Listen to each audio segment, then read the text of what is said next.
साथियों नमस्कार। तो आज के समाचारों में काफ़ी सारी अच्छी, बुरी और समीचीन और विश्लेषणात्मक खबरें हैं जिन पे आप गौर करिए और विचार करिए।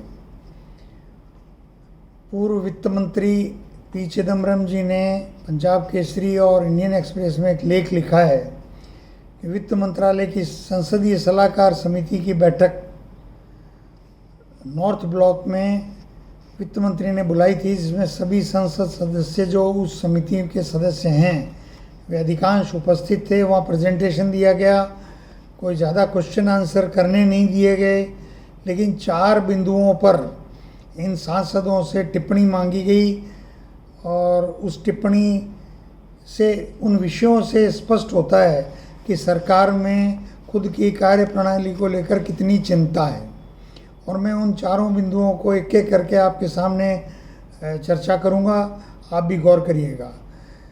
केंद्र सरकार की ये चिंता है कि कृषि उत्पादकता में सुधार करने के लिए क्या किया जाए, क्योंकि कृषि उत्पादन अभी भी जो इंटरनेशनल एवरेज है उसके लगभग कम या बराबर ही भारत का है, और जबकि जो चीन, अमेरिका, रशिया ऐसे कई जो विकसित देश हैं उनके मुकाबले भारत का जो प्रति हेक्टेयर उत्पादन है गेहूँ, चावल, कॉटन, सोयाबीन, चना ऐसे अनेक फसलों का, वो उत्पादन अभी भी कम है और वो बढ़ाना चाहती है सरकार। 1965 की हरित क्रांति के बाद से निरंतर इसमें सुधार हुआ है, लेकिन अभी भी ये हम बहुत सारे देशों से बहुत पीछे हैं। तो इसके लिए सरकार की नीतियां निश्चित रूप से जिम्मेदार हैं, और ये नकली खाद, नकली बीज पे भी अभी तक कोई नियंत्रण नहीं हो पाया है, ये भी इसके लिए जिम्मेदार हैं। और सिंचाई की जो व्यवस्था है, प्रधानमंत्री कृषि सिंचाई योजना आप ले आए, उससे पहले उसका नाम मनमोहन सिंह जी के समय कुछ और था, तो सिंचाई की सुविधा भी पूरी नहीं मिल पाना एक बड़ा कारण है। राजस्थान का ही ले लें, अगर ERCP को अभी तक आपने राष्ट्रीय परियोजना घोषित नहीं किया है तो कब तो उसका काम शुरू ढंग से होगा, कब पूरा होगा, कब किसानों को पूरी मात्रा में पानी मिलेगा। और ये फार्म पॉन्ड्स वगैरह भी आपको बड़े स्तर पर मंजूर करने चाहिए, वो भी आप नहीं कर रहे हैं, तो पानी जो बरसात होती है उसको संचय नहीं कर पाता किसान। तो इस तरह करके विषय है पहला। दूसरा विषय है कि उसमें वो कह रहे हैं कि डीरेगुलराइजेशन टू रिड्यूस कंप्लायंस, जो सरकार के जो आदेश हैं वो उनकी पालना करने का जो पाबंदी है उसको ढीली करने के लिए क्या करें। तो मनमोहन सिंह जी की सरकार ने तो बहुत ढीली कर दी थी, अब आपने ही उसका एक तरह से इंस्पेक्टर राज वापस लागू कर दिया। GST के माध्यम से आपने इतनी पाबंदियां लगा दी, इनकम टैक्स के अंदर आपने इतनी पाबंदियां लगा दी, बावजूद उसके शेल कंपनियां काम कर रही हैं, बावजूद उसके इनकम टैक्स की चोरियां हो रही है, बावजूद उसके GST की हज़ारों करोड़ की चोरी हो रही है। आप ये चाह रहे हो कि इसमें ढील कैसे दें। तो पहले तो आपने अब कौन जाने चौथ वसूली के लिए आपने ऐसा किया, पैसा लूटने के लिए आपने ऐसा किया, लेकिन अब आप कॉरपोरेट के साथ बैठिए और छोटे व्यापारियों के साथ बैठिए और उसके बाद आप तय करिए कि इसको डीरेगुलराइज करने के लिए क्या किया जाना चाहिए। ईज़ टू डू बिजनेस जो है वो अब मुश्किल होता जा रहा है, ये अभी मोदी जी के और सीतारामन जी के समझ में आ नहीं रहा है। अब देश को पाकिस्तान और फिर हिंदू मुसलमान में डाल करके चुनाव आप जीतना चाहो और समझ में आपकी इकोनॉमी नहीं आए तो भुगतना तो देश को ही पड़ेगा, जनता को भुगतना पड़ेगा, और जनता नहीं समझना चाहे तो जनता की इच्छा है। और स्किल को लेकर के तीसरा विषय उठाया निर्मला सीतारामन ने, मतलब सुझाव मांगे। विषय तो बहुत सारे थे पर उसमें बोलने का कोई अवसर नहीं दिया। इन 4 विषयों पे कहा कि आप सुझाव दीजिए कि स्किल डेवलपमेंट हमारा जो उसको आर्टिफिशियल इंटेलिजेंस फ्रेंडली कैसे करें, उसको आप सुझाव दीजिए। तो ये आपने स्वीकार कर लिया कि आर्टिफिशियल इंटेलिजेंस के चलते स्किल डेवलपमेंट भी हमारा एक तरह से असफल और विफल होने वाला है।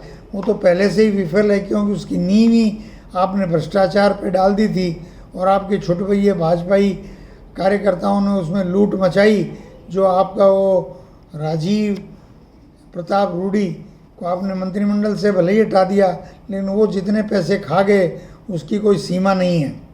और चौथा विषय जो है वो आपने मांगे सुझाव सांसदों से, फॉर्मलाइजेशन ऑफ इकोनॉमी, मतलब इकोनॉमी का जो औपचारिकरण, इसका मतलब पैरेलल इकोनॉमी फिर चल रही है, वो आपके समझ में अब आने लगी है कि 34 लाख करोड़ रुपया कैश भारत में घूम रहा है। नोटबंदी जब आपने की थी तो 17 लाख करोड़ रुपया कैश घूम रहा था, तो ये नकदी जा कहाँ रही है, इससे आपको चिंता अब होने लगी है। तो आप सांसदों से सुझाव मांग रहे हो, करते आप अंबानी अडानी कहते हैं या कॉरपोरेट कहते हैं वो करते हो। तो ये कुल मिला के ये विषय था जिस पे मैंने आपके 6 मिनट ले लिए, लेकिन मैं बाकी विषयों पे जल्दी थोड़ी अपनी बात पूरी करूँगा। धर्म परिवर्तन को लेकर के बहुत बड़ी खबर पत्रिका ने छापी है, जिसके लिए उनका साधुवाद है।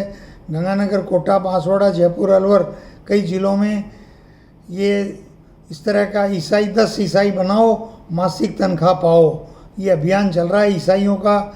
और सिंदूर और मंगलसूत्र की जगह गले में क्रॉस डाल रहे हैं गरीबों के, और गरीबों को तो रोजी रोटी में के लायक आपने कर दिया, सोच के लायक आपने रखा नहीं मोदी जी। और अब आप डबल इंजन की सरकार में धर्म परिवर्तन हो रहा है। अगर यही कांग्रेस की सरकार होती तो आप नंगे नाच खड़े होते। अब आप चुप्पी धारण किए हुए हो। आपके मुख्यमंत्री जो हैं उनको, वो तो बस कुछ भी बड़बोले हैं, बोलते चले जाते हैं, उनको कुछ समझ में नहीं है। पूर्व मुख्यमंत्री अशोक गहलोत जो हैं वो उन्होंने भाजपा की राजनीति में दखल का काम शुरू कर रखा है। तो उन्होंने आज नई बात कही है कि देवनानी जो स्पीकर हैं वो सीएम की रेस में है। हालांकि देवनानी ने भी उसका खंडन कर दिया है कि मैं आरएसएस का समर्पित कार्यकर्ता हूँ, पार्टी जो काम कहती है वो करता हूँ, और मैंने विधानसभा में नवाचार लाया हूँ। अब पूर्व मुख्यमंत्री का क्या एजेंडा है ये उनके अलावा कोई इस प्रदेश में जानता नहीं है। पर मैं समझता हूँ कि उनको अब गंभीर होकर के कुछ काम करना चाहिए और पार्टी की सेवा करनी चाहिए। पद के प्रति लालसा जो वो दिखा रहे हैं उससे थोड़ी दूरी बनानी चाहिए, उनका सम्मान बढ़ेगा। बाकी सम्मान अपमान तो इंसान अपना खुद ही बढ़ाता घटाता है। आईटीआई की जगह धर्म कांटे चल रहे हैं, अब कितने सालों से चल रहे हैं। पहले भी जब हमारी सरकार थी तो ये खबरें आती थी। अब आया है कि 1393 निजी आईटीआई है, उसमें से 682 में अनियमितताएं पाई गई है। कहीं टीचर नहीं है, कहीं स्टूडेंट नहीं है, कहीं दोनों नहीं है। तो इसकी गहन जांच करके और सरकार को आईटीआई के माध्यम से अगर कोई स्किल डेवलपमेंट का सब्सिडी उठा रहा है तो कड़ी से कड़ी कार्रवाई होनी चाहिए। एक बड़ी खबर है भास्कर में कि जो स्टूडेंट्स एडमिशन ले रहे हैं अलग अलग क्षेत्र में, जिस क्षेत्र में एडमिशन ले रहे हैं उस क्षेत्र में नौकरियां कम हैं। नौकरियां इन दिनों में कम हो गई। जैसे आईटी का उदाहरण दिया उन्होंने कि आईटी प्रोफेशनल कंप्यूटर साइंस की पढ़ाई की सीटें सब भर रही है, लेकिन आईटी में नौकरियां घट रही है। जहाँ नौकरियां मिल रही हैं वहाँ की सीटें खाली है।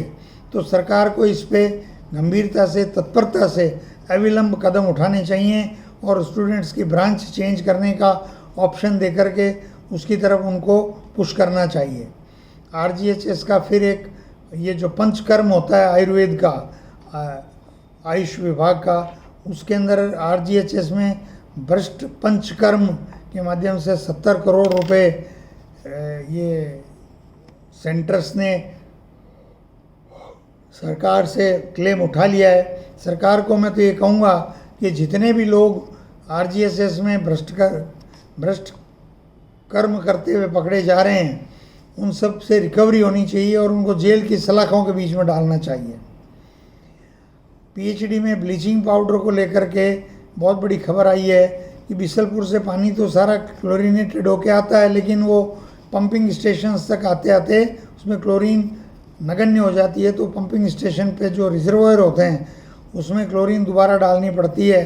तो वहाँ भी ऑटोमेटिक सोडियम हाइपोक्लोराइट वगैरह के प्लांट होने चाहिए। उसकी जगह ब्लीचिंग पाउडर डाल करके और बेहिसाब तरीके से या तो क्लोरीन कम या बहुत ज़्यादा, उससे लोगों को बीमारियां होने का डर रहता है। इस पे सरकार, एडिशनल चीफ इंजीनियर का बयान आया है, उम्मीद करनी चाहिए विभाग इस पे कोई ठोस कार्रवाई करेगा। कांग्रेस ने 2 महीने में 10.51 लाख पदाधिकारी बना दिए हैं, मंडल स्तर से लेकर के जिला स्तर की खबर आई है। तो इस पे मेरा सुझाव है कि जब जिले में और ब्लॉक स्तर पे जो धरने प्रदर्शन होते हैं, तब ये जो पदाधिकारी है, मैं जयपुर कई बार जाता हूँ धरना प्रदर्शन में, तो 250 वार्डों से हमारे चुनाव लड़े प्रत्याशियों ने, कुछ हारे कुछ जीते, और करीब 250-300 ही सेक्रेटरी, जनरल सेक्रेटरी जयपुर शहर में बने हुए हैं, ग्रामीण को छोड़ भी दीजिए। तो 500 लोग तो ऐसे हैं जो पदाधिकारी हैं और वार्ड का चुनाव लड़ चुके हैं। तो 500 लोग तो कभी मैंने कांग्रेस के धरना प्रदर्शन में देखे नहीं। तो अल्टीमेटली ये माजरा क्या है, ये हमको समझना पड़ेगा, और इस पे जब तक हम ठोस मॉनिटरिंग सिस्टम नहीं बिठाएंगे तब तक मैं समझता हूँ इसका कोई ज़्यादा लाभ होने वाला नहीं है। डिक्की के चेयरमैन हैं डॉक्टर कांबले, वो दलित, जैसे फिक्की फेडरेशन, तो दलितों का एक अलग फेडरेशन है DICCI, Dalit industrial chamber of commerce and industries. तो वो उनके चेयरमैन ने कहा है कि अन्य क्षेत्रों में हमारे दलित लीडर बहुत हैं, लेकिन अब बिजनेस लीडर भी हम डेवलप करेंगे। मैं उनको कहना चाहता हूँ कि पॉलिटिकल वैक्यूम ही दलित लीडर्स का इतना ज़्यादा है इस देश में, चाहे कांग्रेस हो या भाजपा हो या आरएलपी हो या बहुजन समाज पार्टी हो या जेडीयू हो या एनसीपी हो या तृणमूल हो, सब सिंगल लीडर बेस्ड पार्टियां लगभग बन चुकी हैं। ये एक कड़वी सच्चाई है। मैं कोई अनुशासनहीनता नहीं कर रहा हूँ, लेकिन सच्चाई यही है कि ये, आप याद करिए नेहरू जी के ज़माने में कितने दलित लीडर थे, इंदिरा जी के ज़माने में कितने दलित लीडर थे, या भाजपा में भी कुछ लीडर थे। भाजपा तो शुरू से ही दलित विरोधी पार्टी रही है। आप बसपा उठा लीजिए, दलितों की ही नेता है मायावती, उनके बाद दलित लीडर कौन है? अपने भतीजे को ही लीडर नहीं बनने दे रही हैं वो। कभी कभी कोई बड़ी सभा संबोधित करने दी है उन्होंने दलितों को, सेपरेट मंच दे करके नहीं। इसलिए ये डॉक्टर कांबले जो कह रहे हैं वो मुझे उसमें कोई, ठीक है, आप व्यापार में बिजनेस लीडर ग्रो कर सकते हैं, क्योंकि वहाँ तो उत्पाद को बेचना है, उत्पाद अच्छा होगा तो बिकेगा। अशोक चांडक जो पहले कांग्रेस में थे, अब बीजेपी में हैं और कांग्रेस के प्रत्याशी भी रहे हैं, हार गए राजकुमार गौड़ से, निर्दलीय से। अशोक गहलोत जी ने खड़ा किया था राजकुमार गौड़ को। तो वो अशोक चांडक जो हैं, उनसे 30 करोड़ की फिरौती मांगी है गैंगस्टर्स ने, और उन्होंने एफआईआर दर्ज की है। तो सरकार को ये फिरौतियों का जो दूसरे देशों में बैठ करके हो रहा है, इस पर नियंत्रण करने के लिए कदम उठाने चाहिए, पर मुझे नहीं लगता सरकार असहाय नज़र आ रही है। पीएम कुसुम बी, जिसमें किसान जो है, जिनके पास 1 एकड़ से ज़्यादा ज़मीन है, वो 60 सोलर पंप लगाएंगे, और उसकी सारी सोलर पंप जो है वो सरकार अपने खर्चे पर इंस्टॉल करेगी। ऐसे 60,000 पंपों का टारगेट रखा है। तो इसमें टारगेट जितना जल्दी अचीव हो उतना ही किसानों के लिए अच्छा है और सरकार के भी लिए अच्छा है। सोलर पे जाएगा तो नेचुरली आपको दूसरी बिजली नहीं देनी पड़ेगी। जनाधार से जो हैकर्स हैं वो बुज़ुर्गों की और दिव्यांगजनों की पेंशन उठा रहे हैं, और इसीलिए ये बातें आ रही है कि कुछ जगह पेंशन नहीं मिल रही है। तो अब ये भी सरकार को देखना है कि जब सोशल सिक्योरिटी को मजबूत करना है तो आर्टिफिशियल इंटेलिजेंस और आईटी का लाभ उठा करके आप हैकर्स को ऐसा क्यों करने दे रहे हैं। आरटीओ जहाँ मर्जी आए वहाँ किसी का ट्रक है, पिकअप है, रोक लेती है। कल ही एक ऐसी दुर्घटना हो गई, अचानक हाथ दे के रोका, पीछे से गाड़ी आ रही थी, उसमें परिवार के सारे लोग मृत्यु की काल के उसमें समा गए। तो इसलिए ये आरटीओ की जो दादागिरी है और ये वसूली है, कोई ऐसा नहीं है कि कानून कर रहे हैं वो, ये आरटीओ का पूरा स्कैम है, पूरे इस देश में है और जगह जगह चल रहा है। हज़ारों और करोड़ों रुपए की रिश्वत बांटी जाती है। आरजीएचएस की जो जटिल शर्तें हैं उसकी वजह से निजी अस्पताल मरीजों को 5 दिन बाद छुट्टी दे देते हैं, चाहे वो उसका इलाज पूरा हुआ हो या नहीं हुआ हो, इस पे सरकार को ध्यान देना चाहिए और इसकी एक स्पेशल ऑडिट होनी चाहिए। हारे हुए भारतीय जनता पार्टी के प्रत्याशी एमएलए एमपी एक होटल में इकट्ठे हुए हैं। मदन राठौड़ भी वहाँ गए, प्रदेश अध्यक्ष, और राधा मोहन दास अग्रवाल को इन लोगों ने कहा है कि हमें सम्मान नहीं मिल रहा है। अब वो किस तरह का सम्मान चाहते हैं? वो हमारी सरकार के टाइम जो एमएलएज खुले घूमते थे और जो कुछ वो करते थे, मुझे नहीं कहना चाहिए वो क्या करते थे, सारी दुनिया जानती है वो क्या करते थे, तो वैसा ही वो करना चाहते हैं। तो मुझे लगता है कि थोड़ा उनके लिए मुश्किल होने वाला है। बाकी मैं ये कहूँगा उनको कि जितने भी सरकारी ऑर्डर निकल रहे हैं योजनाओं के, उसमें प्रतिलिपि हारे हुए प्रत्याशी को भी दे रही है भाजपा सरकार, और उसमें उनकी अनुशंसा को भी ध्यान कर रही है, चाहे वो मिसिंग लिंक हो, चाहे वो पेयजल योजना हो, चाहे वो कोई ट्यूबवेल हो। जैसे 10 ट्यूबवेल प्रति विधानसभा दिए हैं, तो जो हारा हुआ प्रत्याशी कह रहा है उसके अनुसार ही हो रहे हैं। फिर भी अगर आपका सम्मान नहीं हो रहा तो ये तो अब आपको, देखो साहब, आप जीत जाते तो ये तो फिर आपको जीते हुओं की तुलना में ज़्यादा मिलता। अब ये भी उन जीते हुओं को भी मिल रहा है कि नहीं मिल रहा है मालूम नहीं है, पर चर्चाएं चलती हैं। चर्चाएं हैं, चर्चाओं का क्या, तब भी होती थी हमारे राज्य में और आपके राज्य में भी होती तो हैं। खानों में भी पार्टनरशिप है, बसों में भी पार्टनरशिप है, पता नहीं क्या क्या है। खैर जी, रूस से S-500 air defence system Bharat सरकार खरीदेगी। S-400 कहते हैं कि कहीं कहीं विफल हुई है और हमारे राफेल को भी उससे खतरा हुआ है। तो अगर S-500 ज़्यादा सेफ है, खरीदिए, क्योंकि अब तो आप, भारत के पास भी क्या है, पाकिस्तान का डर दिखाओ, और पाकिस्तान, मतलब ये अल्टीमेटली भारत और पाकिस्तान दोनों बर्बाद होने का काम कर रहे हैं।